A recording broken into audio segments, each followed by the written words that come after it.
جیسا کہ میں پہلے بھی کئی بار بتا چکا ہوں کہ ایمان کے 3 سٹیپ ہیں۔ سب سے پہلا درجہ ہے زبان تسلیم کرے، ہم نے بھی کیا ہے۔ دوسرا درجہ ہے دل تصدیق کرے، جو منافقین مدینہ نے نہیں کیا تھا۔ تیسرا درجہ کہ میرا پورا جسم بتائے۔ منافقین مدینہ سب سے پکے نمازی اپنا نفاق چھپانے کے لیے، اپنی منافقت چھپانے کے لیے اذان سے پہلے بھی مسجد نبوی میں تشریف فرما ہوتے تھے، پہنچے ہوتے تھے، تاکہ کہیں کسی کو پتہ نہ چل جائے کہ میں منافق ہوں۔ لیکن دیکھیں ہمارے ان کے اندر تصدیق بالقلب جو ہے یہ کمزور تھی۔ ہمارے اندر عمل بالجوارح، جو اپنے اعضاء سے میں نے بتانا تھا کہ میں مسلمان ہوں، میں مومن ہوں، میں رب کو ماننے والا ہوں اور رب کی ماننے والا ہوں۔ اب تیسرے درجے میں جاتے جن کا میرے اندر کمزوری آ گئی۔ ایسا ناقص ایمان نہ تو موت کے وقت انسان کو سکرات موت سے بچا سکتا ہے، موت کی سختیوں سے بچا سکتا ہے، نہ قبر کی وحشتوں سے، قبر کی تنہائیوں سے، قبر کے عذابوں سے بچا سکتا ہے، اور نہ کل قیامت کے روز میدان حشر کی سختیوں سے انسان کو محفوظ کر سکتا ہے۔ تو اللہ نے بتایا تم اشد خلقا من السماء بناها۔ اے مشرکین مکہ، اللہ نے خطاب ان کو کیا، لیکن دراصل یہ خطاب پوری امت کو ہے، سب انسانوں کو ہے کہ یہ اپنے آپ کو فرعون بنا لیتے ہیں، طاقت کے غرور میں، پیسے کے غرور میں، جاؤ حشمت کے غرور میں، اقتدار کے غرور میں۔ بتاؤ کیا تمہاری تخلیق جو ہے وہ زیادہ مشکل ہے؟ کہ یہ اتنا بڑا آسمان جو اللہ نے بغیر ستونوں کے کھڑا کر دیا ہے، اتنی بڑی زمین جو میرے اللہ نے تمہارے لیے بطور فرش کے بچھا دی ہے، کہ میرے اللہ کے لیے ان کا پیدا کرنا مشکل تھا، کیا تمہارا پیدا کرنا مشکل ہے؟ رفع سمكها فسواها وأغطش ليلها وأخرج ضحاها، یہ دن کا آنا، یہ رات کا آنا، والأرض بعد ذلك دحاها أخرج منها ماءها ومرعاها، اور اسی زمین سے اللہ تبارک و تعالیٰ نے تمہارے لیے اور تمہارے جانوروں کے لیے، چوپاؤں کے لیے ہر چیز کا بندوبست میرے اللہ نے کر دیا ہے۔ متاعا لکم ولأنعامکم فإذا جاءت الطامة الكبرى، اس کے بعد اللہ نے کہا کہ یہ زمین و آسمان کا نظام ایک وقت آئے گا جب ختم کر دیا جائے گا اور میدان محشر جو ہے وہ سجایا جائے گا۔ یومئذ یتذکر الانسان ما سعی، جس روز انسان کی ساری کوششیں جو ہیں اس کے سامنے رکھی جائیں گی، اسے بتایا جائے گا کہ تمہاری محنت جو تھی کیا صرف دنیا کے لیے تھی، کیا تمہاری محنت اللہ کے لیے تھی، کیا تمہاری محنت جہنم سے بچنے والی تھی، کیا تمہاری محنت جو ہے اپنے آپ کو جنت میں داخل کروانے والی تھی۔ وہ ساری محنت جو ہے انسان کے سامنے رکھ لی جائے گی۔ وَبُرِّزَتِ الْجَحِيمُ لِمَنْ يَرَىٰ، اور جہنم کو سارے انسانوں کے سامنے اللہ تبارک و تعالیٰ فرشتوں کو حکم دیں گے کہ کھینچتے ہوئے سارے انسانوں کے سامنے جہنم کو لایا جائے گا۔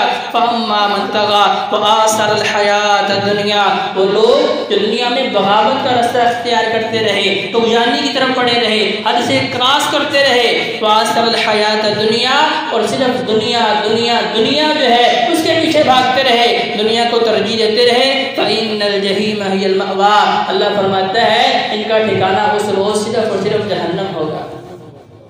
اللہ ہم سب کو جہنم سے محفوظ رکھے۔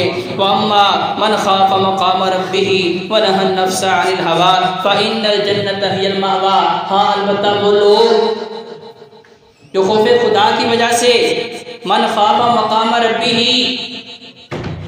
جو صرف کہنے کی حد تک نہیں، عملی اعتبار سے جن کے دل و دماغ کے اندر وہ دن اور اس کا نقشہ اور اس کا تصور ان کی نگاہوں کے سامنے ہمیشہ چلتا رہتا ہے۔ وَأَمَّا مَنْ خَافَ مَقَامَ رَبِّهِ، کہ اللہ تبارک و تعالیٰ نے میدان حشر سجایا ہے، ترازو لگا ہے، اس دن جو انسان اللہ کے سامنے کھڑے ہونے سے ڈر گیا، وَنَهَى النَّفْسَ عَنِ الْهَوَىٰ، اور صرف یہ نہیں کہ زبان سے کہتا رہا کہ مجھے پتہ ہے میدان حشر سجایا جانا ہے، صرف کہتا رہا کہ اللہ نے حساب لینا ہے، صرف کہتا رہا کہ اللہ کے سامنے میزان سجایا جانا ہے، صرف کہتا رہا کہ نیکیوں اور بدیوں کا وزن کیا جانا ہے، صرف کہنے کی حد تک نہیں، وَنَهَى النَّفْسَ عَنِ الْهَوَىٰ، اپنی خواہشات سے کنٹرول میں رہا، اپنی خواہشات سے بچتا رہا۔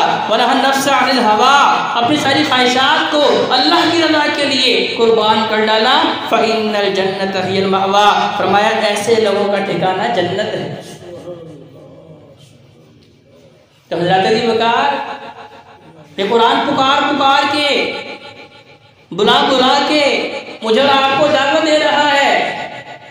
کچھ دن کی سختی سے اگر بچنا چاہتے ہیں، جس دن کی سختی سورہ عبس کے اندر اللہ نے بیان فرمائی کہ یوم یفر المرء من اخیہ وامہ وابیہ وصاحبتہ وبنیہ، کہ انسان دوستوں سے بھاگ جائے گا، ماں باپ سے بھاگ جائے گا، بیوی بچوں سے بھاگ جائے گا، اپنے دوست احباب کی طرف دیکھے گا بھی نہیں. اس دن کی ہیبت کی وجہ سے کتنا سخت دن ہے کہ انبیاء بھی اللہ کے غیظ و غضب کو دیکھ کے تھر تھر کانپ رہے ہیں اور اللہ کے حضور التجا کر رہے ہیں، رب نفسی رب نفسی رب نفسی. اللہ ہمارے ساتھ رحم والا معاملہ کر دے. فیما انت من ذکراہا الی ربک منتہاہا، لوگوں تم سب نے اللہ کی طرف پلٹ کے جانا ہے. انما انت منذر من یخشاہا، اور اس نصیحت سے فائدہ کون اٹھائے گا؟ جو حقیقی طور پہ اللہ سے ڈرنے والا ہے. من یخشاہا، جس کی سوچوں میں خوف خدا ہے، جس کی نگاہوں میں خوف خدا ہے، جس کی سماعتوں میں خوف خدا ہے، جس کے قول و قرار میں خوف خدا ہے، جس کے اعمال کے اندر خوف خدا ہے، جس کی زبان کے اوپر خوف خدا ہے، جس کے سارے اعمال خوشی یا غمی کے، سفر اور حضر کے، گھر کے اور کاروبار کے سارے معاملات کے اندر خوف خدا ہے. اور فرمایا ایسا بندہ جو ہے اس کا ٹھکانہ فرمایا کیا ہے؟ فإن الجنة هي المأوى، ایسے لوگوں کا ٹھکانہ جنت ہے. كأنهم يوم يرونها لم يلبسوا إلا عشية أو ضحاها، فرمایا کہ لوگ دنیا میں یہ سوال کرتے ہیں، بتائیں قیامت کا دن کب آنے والا ہے. آج بھی ہمارے ہاں اکثر ایسے سوال کیے جاتے ہیں جن کا اعمال کے ساتھ دور دور تک کوئی تعلق ہی نہیں ہوتا، جن کا جو ہے تربیتی اعتبار سے ایک رتی برابر بھی انسان کو فائدہ نہیں ہونے والا، لیکن ان سوالوں کے پیچھے انسان بھاگتا ہے. اور چونکہ ان سوالوں کے اندر تحقیق مقصود نہیں ہوتی، اصلاح مقصود نہیں ہوتی، پھر اللہ تعالیٰ کا ایسا بھی ہوتا ہے کہ انسان ایسے گڑھے میں جا کے گرتا ہے جہاں سے سارا اسلام اور سارا ایمان جو ہے انسان سے کوسوں دور رہ جاتا ہے. اب نبی علیہ السلام سے بھی سوال کیا گیا، یسألونک عن الساعة ایان مرساها فیما انت من ذکراها الی ربک منتہاها، آخری آیات سورہ نازعات کی. اب نبی علیہ السلام سے بھی سوال ہوا. سوال کرنے والے نے پوچھا، اب مقصود یہی تھا کہ ہمیں دن بتا دیں، سال بتا دیں، مہینہ بتا دیں، ہمیں وقت کا تعین کر دیں. تو نبی کریم صلی اللہ علیہ وسلم نے فرمایا ما عادت لہا، یہ نہ پوچھو کہ قیامت کب آنے والی ہے، صرف تم مجھے یہ بتاؤ تمہاری اس قیامت کے لیے تیاری کیا ہے. تم رزلٹ کے دن کے بارے میں فکر مند ہو؟ پہلے یہ بتاؤ اس امتحان کے لیے، اس اختبار کے لیے، اس آزمائش کے لیے تم نے اپنے آپ کو کس حد تک تیار کر رکھا ہے. اگر آج میرا اللہ تم سے سوال کر لے کہ بتاؤ انسان کہ تم نے جو رزق کھا رہے ہو وہ حلال کا ہے، جو مشروبات پی رہے ہو وہ حلال کے ہیں، تمہاری نگاہوں کے اندر شرم و حیا موجود ہے، تمہاری زبان کے اوپر صداقت موجود ہے، تمہارے باتوں کے اندر وفا موجود ہے، کہ تم حقوق اللہ اور حقوق العباد سارے پورے کر رہے ہو. اگر آج میرا اللہ سوال کر لے تو بھائیو میرے پاس جواب دینے کے لیے الفاظ نہیں ہوں گے. نبی کریم صلی اللہ علیہ وآلہ وسلم اس لیے فرماتے ہیں حاسبو قبل ان تحاسبو، لوگوں اس سے پہلے کہ تم میدان محشر میں رب کے حضور پیش کیے جاؤ، جہاں تمہاری زبان بول بھی نہیں سکے گی اور جہاں سے تمہیں موقع بھی نہیں ملے گا کہ تم توبہ کی طرف آ سکو، اصلاح کی طرف آ سکو، پلٹنے کی طرف آ سکو. لہذا اس سے پہلے کہ میرا اللہ حساب لے تم اپنا حساب خود لیا کرو. حاسبو قبل ان تحاسبو، بزرگان دین کا طرز عمل یہی ہے، صحابہ کرام کا طرز عمل یہی ہے. جب وہ رات کو اپنے بستر پہ سوتے ہیں اپنے سارے دن کا تجزیہ کرتے ہیں کہ آج صبح اٹھتے ہی میں نے کیا اللہ کو خوش کیا ہے یا شیطان کو خوش کیا ہے. اللہ کو خوش کرنا کیا تھا کہ میں اٹھتے سب سے پہلے دعا پڑھتا الحمدللہ الذی احیانی بعد ما اماتنی و الیہ النشور، جو کہ اللہ یہ سونا جو ہے یہ بھی موت کے مترادف ہے. احیانی، اللہ تو نے مجھے دوبارہ زندگی دی ہے، لہذا اللہ تیرا شکر ہے. جب انسان اللہ کا شکر ادا کرتا ہے تو وہ شیطان جس نے رات کے پچھلے پہر میں انسان کی گدی کے اوپر 3 گریں لگائی ہوئی اور پہلی گرہ کھل جاتی ہے.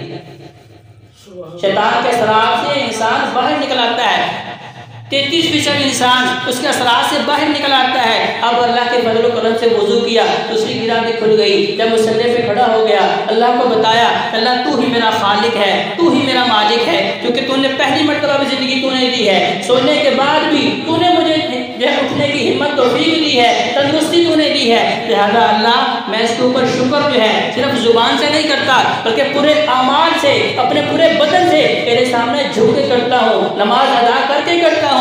جب یہ تیسرا عمل بھی کرتا ہے وہ تینوں گرہیں کھل جاتی ہیں، اب شیطان جو ہے وہ بھاگتا ہوا دوڑتا ہوا پریشانی کے عالم میں اس بستی کو چھوڑ کے نکل جاتا ہے کہ میں نے تو کوشش کی تھی کہ میرا بنے، لیکن یہ تو عباد الرحمان نکلا، یہ تو اللہ والا نکلا۔ اس کے بعد ظہر عصر مغرب عشاء 5 نمازوں کا حساب میں نے اپنا خود لینا ہے، اس سے پہلے کہ اللہ مجھ سے پوچھے، کیونکہ میرے محبوب پیغمبر علیہ السلام نے فرمایا ہے قیامت کے روز سب سے پہلا سوال اہل ایمان سے نماز کا ہوگا۔ سب سے پہلا بنیادی ضروری اور اہم سوال نماز کا سوال ہے۔ جس نے دنیا میں نمازیں پڑھی رب کی رضا کے لیے، ریاکاری سے پاک، رب کی خوشنودی، رب کی رضا مطلوب و مقصود، اس نیت سے نمازیں پڑھی، اللہ تبارک و تعالیٰ بقیہ سوالوں کو بھی آسان کر دیں گے۔ اللہم حاسبنا حسابا یسیرا، جو میرے محبوب پیغمبر علیہ السلام دعا کرتے ہیں کہ اللہ ہم سے آسان حساب لینا۔ آسان حساب کیا ہے کہ اللہ دیکھے ضرور لیکن اللہ پوچھے نہ، بندے کے بتا تو نے یہ گناہ کیوں کیا ہے۔ تو میرے بھائیوں، ہم جب اپنے ماضی کی طرف نظر دوڑاتے ہیں تو ہمیں اپنی زندگی میں سوائے گناہوں کے کچھ نظر تو آتا نہیں۔ رب کی کتنی بڑی بڑی بغاوتیں، رب کی کتنی بڑی بڑی نافرمانیاں کر ڈالی ہیں، ایسی نافرمانیاں جو فرعون نے کی، حامان شداد نمرود نے کی، فکذب وعصا، اس نے حق کو جھٹلایا، اللہ اور اس کے رسول کے طریقے کو جھٹلایا، وعصا اور نافرمانی کی۔ کہتے جی اگر ہمارے اندر بھی اسی طرح کی جو ہے عنایت موجود ہے، تکبر و غرور موجود ہے، اس کا مطلب یہ ہے کہ میں خود جو ہے جہنم کے راستے کے اوپر چل رہا ہوں۔ یہ قرآن ہمیں بتا رہا ہے کہ موت سے پہلے اگر سچے دل کے ساتھ ایک مکھی کے سر کے برابر خشیت الہی سے آنسو بہا میری آنکھ سے نکلا تو وہ جہنم جو بڑی شدید ہے، بڑی ہیبتناک ہے، اللہ اپنے فضل و کرم سے اسے ٹھنڈا کر دے۔ اللہ تبارک و تعالیٰ سے دعا ہے کہ اللہ ہمیں صحیح معنوں میں قرآن اور نبی علیہ السلام کے فرمان کو پڑھنے کی اور سمجھنے کی اور عمل کرنے کی توفیق عطا فرمائے۔ اقول قولی ھذا استغفر اللہ لی ولکم ولسائر المسلمین والمسلمات۔